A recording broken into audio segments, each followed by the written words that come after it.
রাজস্থানের তপ্ত মাটির মাঝখানে অবস্থিত ছিল ঢোলপুর। এই গ্রাম কোনো সাধারণ গ্রাম নয়।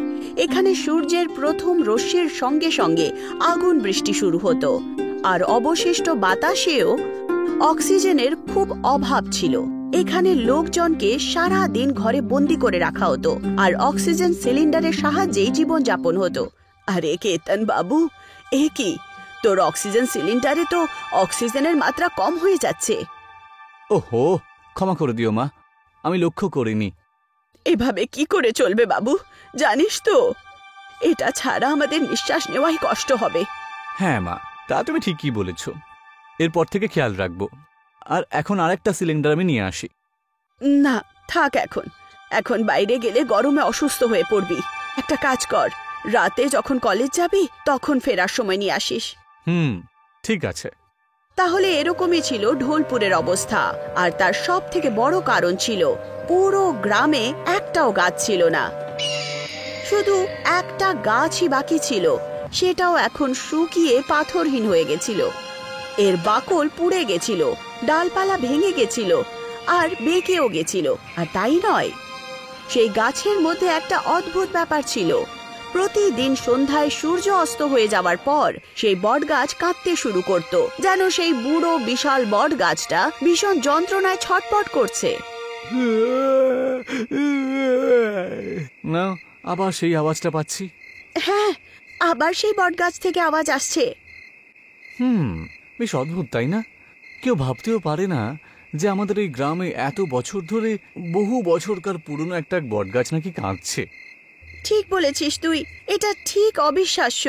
আর শুধু গাছই নয়, আমাদের গ্রামটাও। আশেপাশের গ্রামগুলোকে দেখ, ওখানে কত সবুজের সমারোহ। সেখানকার মানুষ খোলা হাওয়ায় শ্বাসও নেয়। আর আমাদের ঢোলপুর, আমি তো এখন ক্লান্ত হয়ে গেছি, এইভাবে দম বন্ধ হয়ে আসছে। আমিও অন্যদের মতো জীবন যাপন করতে চাই, একদম আজাদ হয়ে। তা তুমি ঠিকই বলেছ, কিন্তু আমরা কি করব?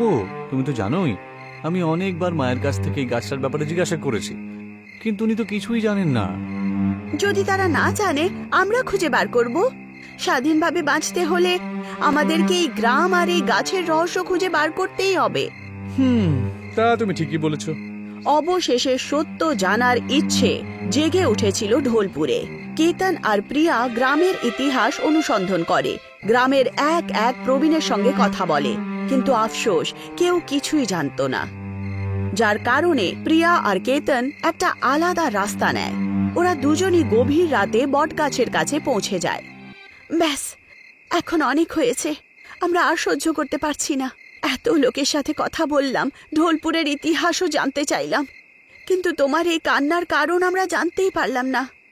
হ্যাঁ, আর এখন আমার কাছে তুমি ছাড়া আর কোনো উপায়ও নেই।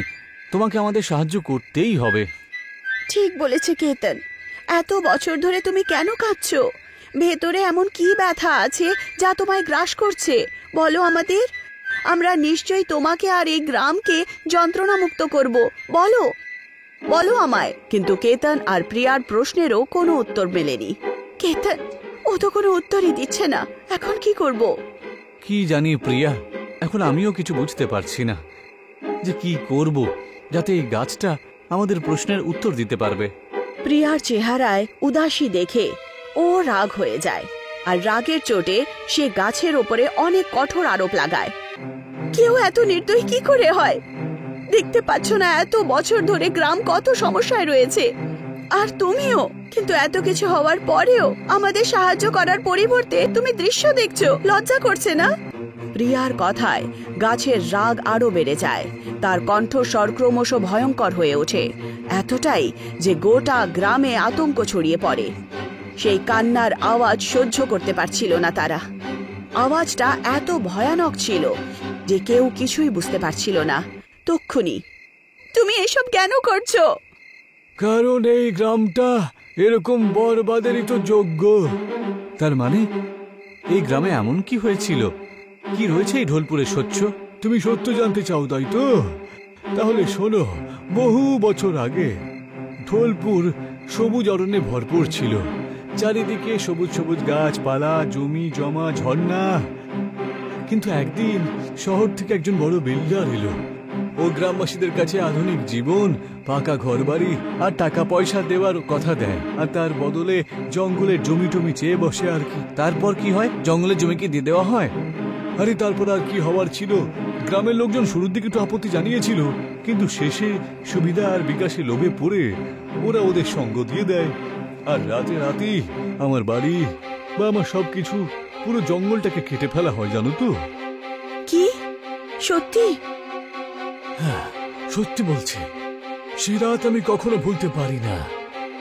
আমার মিত্রদের চিৎকার, ওদের সেই যন্ত্রণাদায়ক আওয়াজ আমি নিজে কানে শুনেছি। ওদের যন্ত্রণায় গ্রামের লোকেদের কোনো কিছুই যায় আসলো না, কিন্তু আমার যায় এসেছিল। আর আমার ক্রোধের জন্যই সেই রাত্রেই সমস্ত মজদুর ভয়ে পালিয়ে যায়। ওরা বুঝতেই পারল না যে এই কান্নাকাটিটা কে করছিল। ওরা সবাই পালিয়ে যায়। আর সেই দিন থেকে এই গ্রামে আমি একটা বিকৃত অভিশপ্ত হয়ে ঘুরে বেড়াচ্ছি। এখন এই জমিতে না হাওয়া দেবে, না গাছপালা জন্মাবে। তখন তোমরা আমার বন্ধুদের মতনই ছটফট করতে করতে মরবে, ছটফট ছটফট করে। না না, এটা হতে পারে না। গাছের কথা শুনে কেতন ভয় পেয়ে ওঠে। অনেক বছর আগে হওয়া অত্যাচারের কারণে গাছের রাগ আর তীক্ষ্ণ আওয়াজে কথা বলা ঠিক ছিল, কিন্তু এখন তার শাস্তি গ্রামবাসীরা ভুগছিল। না না, তুমি এটা করতে পারো না, তুমি এমনটা করতে পারো না, এটা কিন্তু অন্যায়। হ্যাঁ হ্যাঁ হ্যাঁ, আমি এমনটাই করব। আমি আস্তে আস্তে এই গ্রামটাকে যন্ত্রণা দিয়ে দিয়ে শেষ করে ফেলবো। আমার বন্ধুদেরকে যতটা কষ্ট দেওয়া হয়েছিল তার পুরো প্রতিশোধ আমি নেবই। কিন্তু এটা অন্যায়। অন্যায় যখন অন্যায় হোক, তো আমি কখনো মেনে নেব না। কেতন নিজের তরফ থেকে গাছকে বোঝানোর অনেক চেষ্টা করে, কিন্তু কোনো পার্থক্য হলো না। সে মানতে একদম রাজি ছিল না। অবশেষে প্রিয়া কাঁদতে কাঁদতে তার কাছে বিনতি জানায়, দেখো, আমাদের মেরে ফেলো। আমি মানছি গ্রামের লোকেরা তোমার আর জঙ্গলের ওপর অনেক অন্যায় করেছে, তোমাকে তোমার বন্ধুদের থেকে দূর করে খুব খারাপ কাজ করেছে। কিন্তু যেই ভুল গ্রামবাসীরা করেছে সেই ভুল যদি তুমিও করো তাহলে কি তফাৎ? হ্যাঁ, প্রিয়া ঠিক কথাই বলছে। আমরা মানুষেরা স্বার্থপর। আমাদের মধ্যে কারোর মধ্যে যদি কেউ একটু ভালো স্বপ্ন দেখায়, আমরা আমাদের স্বার্থের জন্য সেই জিনিসটাকে শেষ করে ফেলি, যেগুলো আমাদের জন্য আসলে অনেক বেশি গুরুত্বপূর্ণ হয়। কোনো জিনিসের গুরুত্ব আমরা সহজে বুঝতেই পারি না। কিন্তু তুমি তো তেমন নও, নাকি তোমার বন্ধুরা তেমন বলো? সেই জন্য এইসব কিছু থামিয়ে দাও। দেখো, আমি তোমাদেরকে কোনো স্বার্থের জন্য বলছি না, কিন্তু তুমি ভাবো, যদি তোমার জায়গায় তোমাদের বন্ধু থাকতো তাহলে কি ওরা এটাই করতো? অন্য কারোর ভুলের শাস্তি নিরীহ লোকেদের দিত? প্রিয়ার এই প্রশ্নের ওপর গাছ একেবারে শান্ত হয়ে যায়। তার চোখে জল চলে আসে। সে নিজের ভুল বুঝতে পারে। তা তোমরা ঠিকই বলেছ। নিজের যন্ত্রণার কারণে আমি স্বার্থপর হয়ে গেছিলাম। অন্যের ভুল তোমাদের দিচ্ছিলাম, কিন্তু আসলে তো ভুলটা আমি করেছি। আমি মনুষ্যত্বকে আঘাত করেছি। হে ঈশ্বর, আমি কত বড় ভুল করে বসেছিলাম। আমি কত বড় ভুল করেছি। আমায় ক্ষমা করে দিন, ক্ষমা করে দিন আমাকে। বেচারা গাছ নিজের কাজের জন্য খুব লজ্জিত ছিল। সে বুঝতেই পারছিল না সে অবশেষে নিজের ভুল কি করে শোধরাবে। দেখো, এরকম করে কান্নাকাটি করার দরকার নেই। তুমি চাইলে পরও এখনো সব ঠিক করতে পারো। হ্যাঁ, কেতন ঠিক বলছে। অভিশাপ থেকে এই গ্রামকে মুক্ত করো আর ভুলের বোঝ থেকে মুক্ত হয়ে যাও। প্রিয়ার কথার পর গাছ শান্ত হয়ে যায় আর অবশেষে সে অভিশাপ থেকে মুক্ত হওয়ার উপায় বলে। আমার অভিশাপ থেকে যদি তোমরা মুক্তি পেতে চাও, তাহলে একটা কাজ করো বাচ্চারা, তাড়াতাড়ি আমার শরীরটাকে জ্বালিয়ে ফেলো। তাহলে আমার আত্মা মুক্ত হবে আর এই গ্রাম অভিশাপ থেকে মুক্ত হবে। কি? হ্যাঁ, এটাই একমাত্র উপায়। গাছের দেখানো পথ শুনে কেতন আর প্রিয়ার মন কেঁপে ওঠে, কিন্তু তাদের কাছে আর কোনো উপায়ও ছিল না।